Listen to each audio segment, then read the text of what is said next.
So for the V cut, I'm gonna go first with the point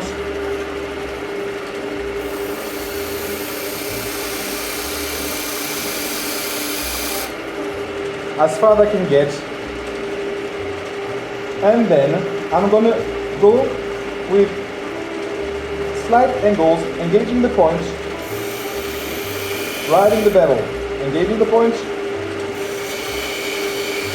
and I ride the bevel down the way here.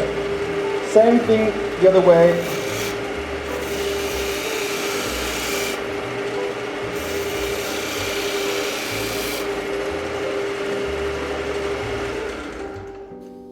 There you go, nice V. So the V cut you can do with the skew.